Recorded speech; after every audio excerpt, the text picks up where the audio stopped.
Assalamualaikum warahmatullahi wabarakatuh. Semoga Allah senantiasa merahmati kita semuanya. Masih bersama dengan saya, Nyi Kliwon di 5 Menit Merinding. Langsung saja, ini dia ceritanya.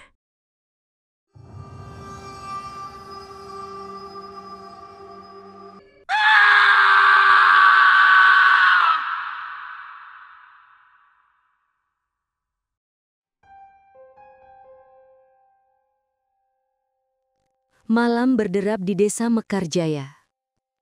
Dari rumah bekas balai desa yang lapuk, jeritan panjang memecah keheningan, disusul desahan berat dan bau anyir yang menyengat.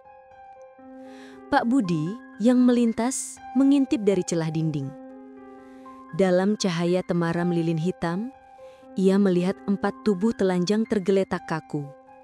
2 di antaranya gosong, 1 tanpa wajah, dan yang terakhir membengkak mengerikan. Tawa serak Mbah Wiryo tiba-tiba menggelegar, dan sesaat kemudian semua lilin padam, meninggalkan kegelapan pekat yang menelan segalanya. Di sudut desa yang lain, di sebuah gubuk reyot beratapkan rumbia yang sudah lapuk, hiduplah sepasang suami istri bernama Ratih dan Danu. Kehidupan mereka adalah cerminan perjuangan tak berujung.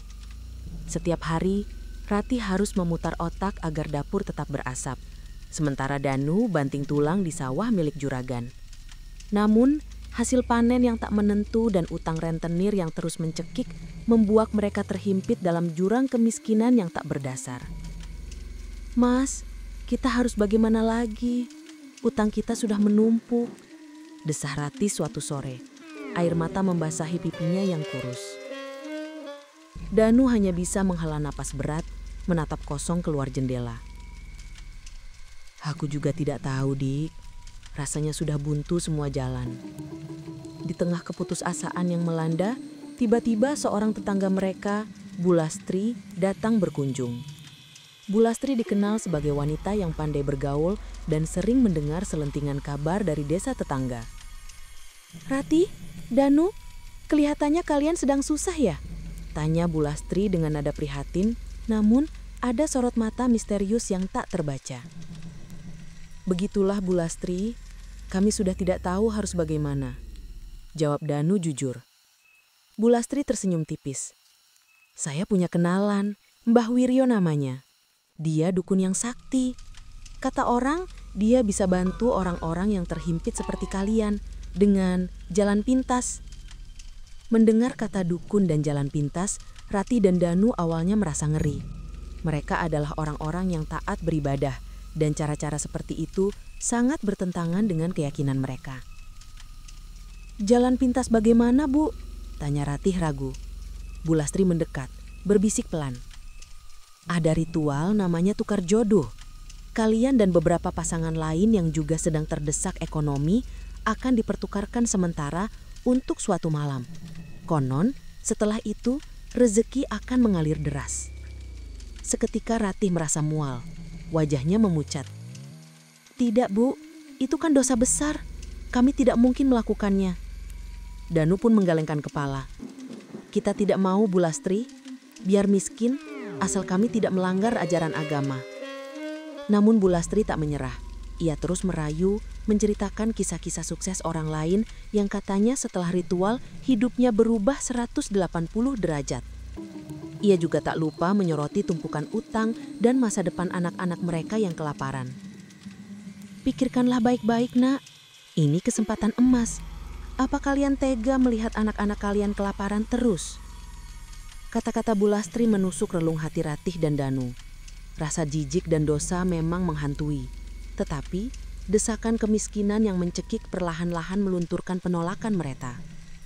Malam itu, di bawah temaram lampu minyak, mereka berdua terdiam, membiarkan pikiran-pikiran kotor mulai merasuki benak mereka.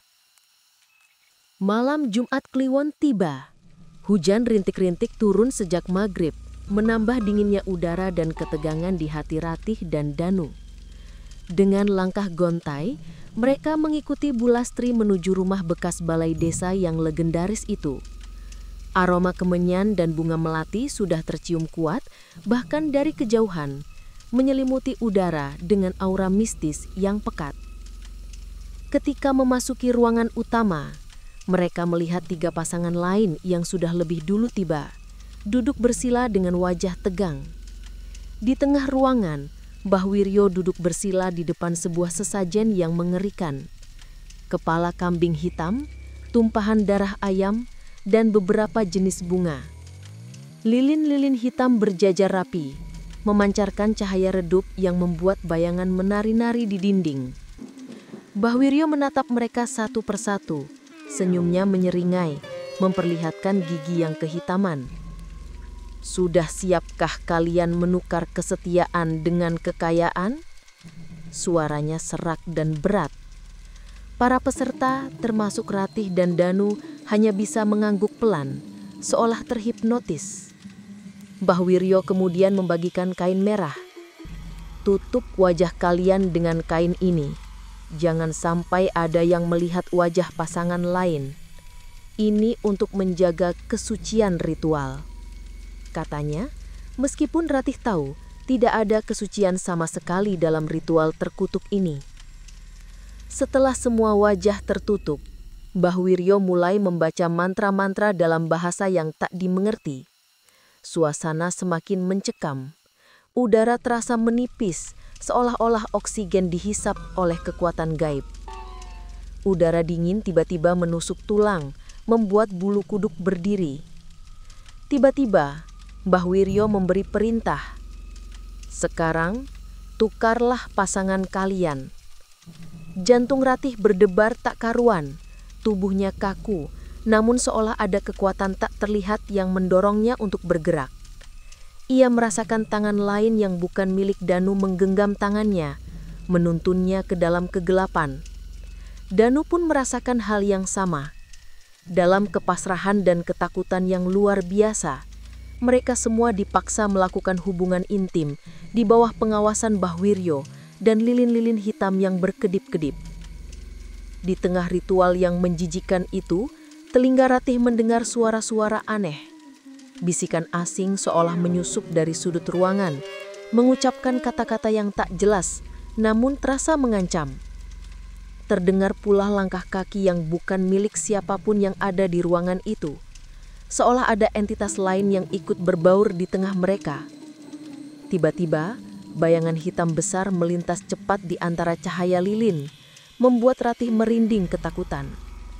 Ia tahu mereka tidak sendirian di sana. Pagi setelah ritual, Ratih dan Danu pulang dengan perasaan campur aduk. Ada rasa jijik, bersalah, dan malu yang mendalam, namun juga secercah harapan yang membara. Mereka mencoba melupakan malam mengerikan itu, berharap semuanya hanyalah mimpi buruk. Dan benar saja, keajaiban mulai terjadi. Tidak lama setelah ritual, dagangan Ratih di pasar tiba-tiba laris manis. Pembeli datang berbondong-bondong, seolah-olah barang dagangannya memiliki daya tarik magis. Danu pun panen melimpah. Sawah yang tadinya kering kerontang kini menghasilkan padi berlimpah ruah. Utang-utang mereka lunas dalam sekejap. Bahkan mereka bisa membeli tanah dan membangun rumah baru yang lebih layak. Ratih dan Danu awalnya merasa sangat bahagia. Mereka berpelukan, bersyukur atas perubahan nasib yang begitu drastis. "Kita tidak menyangka, Mas. Ini benar-benar terjadi," ucap Ratih dengan mata berbinar. "Mungkin ini berkah dari Tuhan," timpal Danu, berusaha menenangkan diri dari bayangan gelap ritual itu. Namun kebahagiaan itu tidak berlangsung lama. Satu persatu, gangguan mulai muncul, perlahan namun pasti merenggut ketenangan jiwa mereka. Suatu malam Ratih terbangun dari tidur. Di sampingnya, ia melihat bayangan pria lain terbaring, menatapnya dengan senyum mengerikan. Bayangan itu samar, namun sosoknya sangat jelas terlihat. Bukan Danu. Ratih menjerit membangunkan Danu yang tidur di sebelahnya. Ketika lampu menyala, bayangan itu lenyap, meninggalkan Ratih dengan ketakutan yang mencekam. Danu pun tak luput dari teror. Suatu malam ia tidur di teras depan karena udara di dalam rumah terlalu panas. Tiba-tiba, ia mendengar desahan istrinya yang sangat jelas, seolah Ratih sedang bersamanya. Ia tahu Ratih sedang tidur pulas di dalam kamar. Danu bergegas masuk, memastikan Ratih tertidur. Desahan itu berhenti, namun rasa ngeri mulai menggerogoti. Teror paling sering terjadi di kamar mandi. Berkali-kali, ketika Ratih atau Danu bercermin, wajah pasangan ritual mereka tiba-tiba muncul di pantulan cermin. Tersenyum sinis, seolah mengejek. Wajah-wajah itu begitu nyata, bahkan detail kerutan di mata mereka terlihat jelas. Rasa bersalah bercampur teror yang tak berusendai mulai menghantui setiap langkah mereka.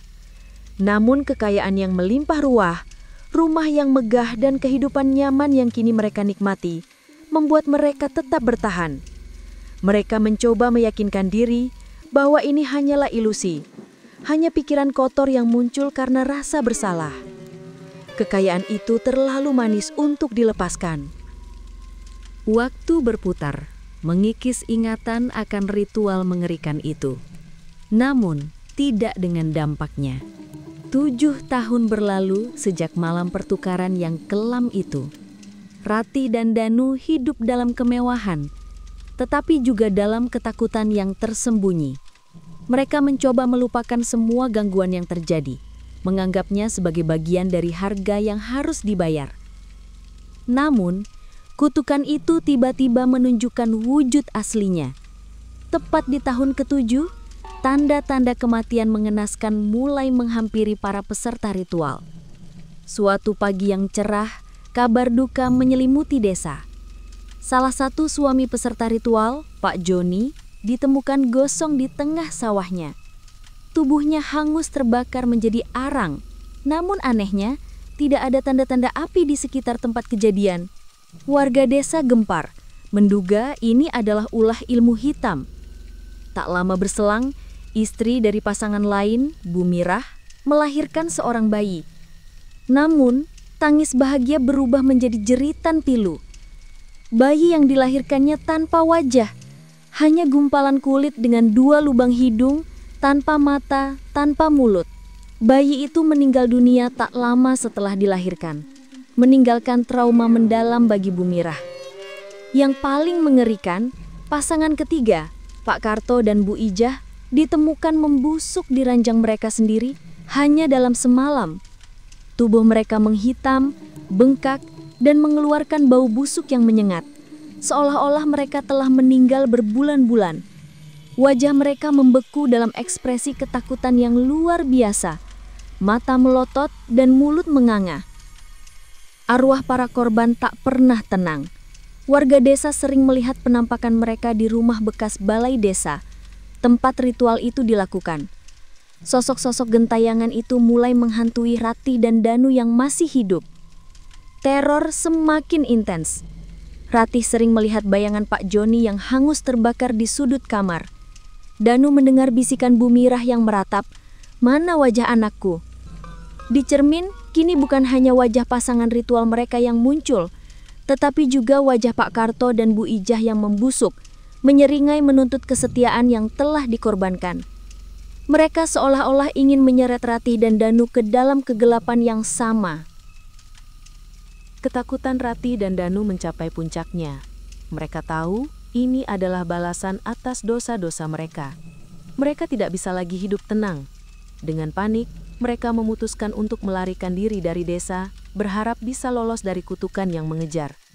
Mereka menjual semua harta benda, mengemas seadanya, dan pergi tanpa pamit. Namun, arwah para korban selalu mengikuti. Dimanapun mereka bersembunyi, bisikan dan penampakan itu tak pernah berhenti. Mereka merasa terperangkap, seperti mangsa yang sedang diburu. Pada malam yang gelap dan dingin, saat mereka bersembunyi di sebuah penginapan kumuh di kota lain, sebuah kekuatan tak kasat mata tiba-tiba menarik mereka. Mereka merasa tubuh mereka melayang, ditarik paksa kembali ke desa asal, menuju rumah tua bekas balai desa.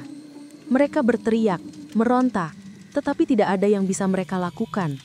Ketika mereka mendarat, mereka sudah berada di dalam ruangan yang sama. Lilin-lilin hitam tiba-tiba menyala sendiri, memancarkan cahaya mengerikan. Di tengah ruangan, sosok Mbah Wiryo muncul. Bukan wujud manusia, melainkan roh yang transparan, dengan mata menyala merah. Senyumnya lebih mengerikan dari sebelumnya. Para arwah korban lain juga ada di sana, mengelilingi Ratih dan Danu. Tatapan mereka penuh dendam. Mbah Wiryo mengangkat tangan. Suaranya kini terdengar menggema, memenuhi ruangan yang gelap. Ikatan sudah diputus, kesetiaan sudah dikorbankan, kini nyawa harus diganti. Ratih dan Danu hanya bisa berteriak ketakutan. Air mata membanjiri pipi mereka. Jeritan mereka terdengar melengking, menembus kesunyian malam, lalu tiba-tiba terputus, digantikan oleh suara tawa serak Mbah Wiryo dan bisikan-bisikan dari para arwah. Keesokan paginya, warga desa yang penasaran dengan jeritan tengah malam mendatangi rumah tua itu. Mereka menemukan rumah itu kosong, sepi, hanya tersisa kain merah penuh darah terlegak di tengah ruangan, menyisakan misteri dan kengerian yang tak terpecahkan. Cerita tentang rumah tua dan ritual tukar jodoh kembali menjadi bisikan menakutkan, menjadi legenda kelam yang tak akan pernah dilupakan. Bersama saya, Nyi Kliwon. Sampai jumpa di episode Mencekam selanjutnya. Jangan lupa subscribe, like, and share. Terima kasih. Wassalamualaikum warahmatullahi wabarakatuh.